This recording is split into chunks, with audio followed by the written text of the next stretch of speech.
बिस्मिल्लाहिर्रहमानिर्रहीम अस्सलाम वालेकुम दोस्तों। उम्मीद लरम چې تاسو روغ جوړ او خوشاله وي او ژوند په مزوګ په دوستانو کوهستان کې سیلاب ډیره زیاته تباہی کړی و. هغه کې 15 ورونه اوبو وړي هغه مورهنن وفات شوله. وفات نه مخکې هغه میډیا سره خبرې کړې وي. هغه به تاسو په دې ویډیو کې شریکو او که تاسو ټول خبره باندې ځان خبرول غواړئ موږ ویډیو ځان تر اخره پورې وګورئ چې کوم ملګری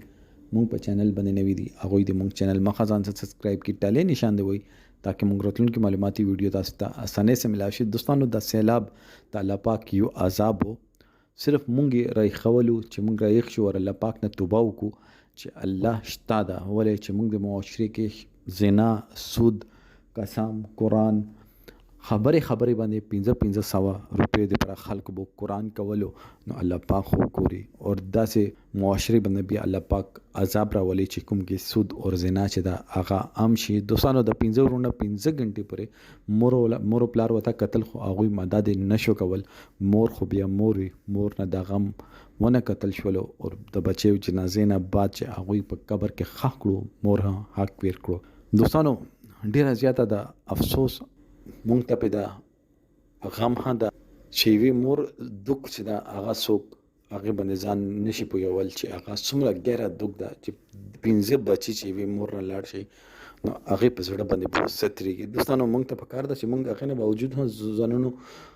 زړونو کې ځان سره بغض او کینه ساتو چې دومره غاټ عذاب مونږ ته مونږ ته پکار ده چې مونږ یو بل څه په څنګ بدرېږو دا چې مونږ غیبت کوو حالانکه څومره سخته ګناه ده. حسد او بغض او کینه زړونو کې ساتو هغه د نتیجه ده چې دا مونږ باندې عذاب په شکل کې راغلو اوبر راغله خلک اودو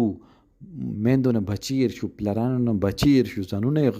هغه کول د هغه وبدي چې خلک ته چکر ته ورتل هغه وبونه نن خلک تختیدو چې مونږ ستر کې باندې خپل ځانونه باج کو دا چې خلک هم پکې چې الله پاک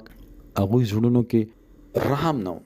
هغه زړونو داسې چې سخشي او هغه د وبو کې لرګي قتل هغه دا قتل چې دی وبو کې څومره لرګي دي هغه لرګي په چکر کې چې دا موقع بار نه رسي. خو داسانه مونږ ته پکار ده چې مونږ تاسې معاشري کې اوسېږو چې هغه معاشره خکو چې مونږ ته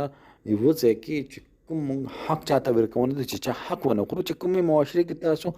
بل پردې حق خوري او هغه کې تاسو بیا دروغ باندې قرآن هم وخوري نو بیا دغه سه قرآن کا سامو کې نو هغه نتیجه بیا دغه سره رسي.